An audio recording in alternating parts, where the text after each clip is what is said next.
It takes a lot to laugh. It takes a train to cry. Perhaps it was TV. I think we all must have watched a little too much TV when we were young. You know, if that guy on TV can do it, why can't I? Well, anyway, Mom was nowhere near being awake at 5:30 in the morning.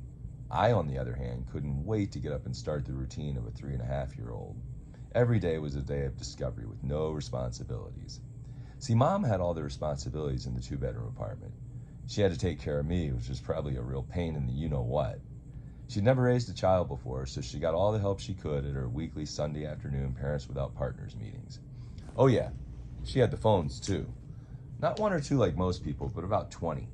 They would ring in her living room, mostly at night when the doctors or the accountants were fast asleep and didn't want to be woken up, yet couldn't afford to miss a call.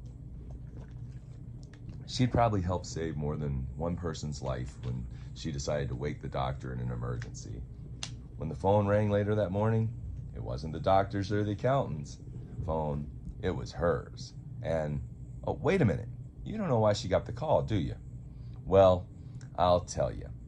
That morning, I wandered downstairs to the kitchen, still in my Winnie the Pooh PJs, you know, the kind with the feet. I opened the refrigerator, and there on the bottom shelf was my bowl of Lucky Charms. Mom always put milk on it just before she went to bed, so it would be just perfect for me in the morning. Soggy. I ate all of it and drank all the milk out of the bowl when I was finished. I had been sitting in front of the TV, and this guy came on. He was the one who did all of the connecting of train cars with ands and ors and buts. That's all he ever did, ride trains all day long. Conjunction, junction, what's your function? A light bulb came on inside my tiny head. We have a train in the back. I got up and walked to the back door. I struggled with the knob, but it gave in, and the door groaned with displeasure as I pulled it open. I walked outside. The sun was not yet up, and I could feel the morning dew on my feet through my PJs as I walked to the very back of the backyard.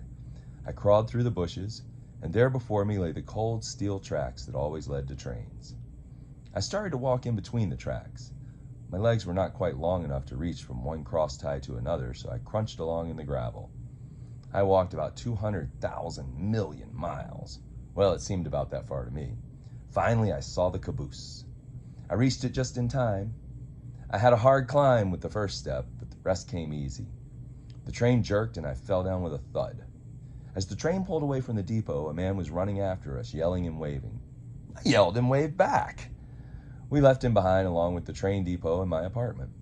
Soon everything was flying by really fast and my hair was blowing in the wind. Every time I tried to get up, I would fall back down, again with a thud, so I decided to just sit there and enjoy the scenery. Then we started to slow down. As we were slowing down, a whole bunch of men were running toward me and yelling and waving like the last guy. I yelled and waved back at them. When we stopped, one of them came and picked me up. What have we here? The man chuckled. I just said, hi. He carried me inside the station and asked me who my parents were. I said, Mommy. He sighed and scratched his head. Apparently he was getting nowhere, so he asked what Mommy did. I said, phones. He asked if she worked at the telephone company, and I told him no. He scratched his head again, very confused. Well, then I blurted out, 764-2094. He asked me if that was her phone number, and I nodded. It was 7:30 in the morning when the phone rang and woke her up.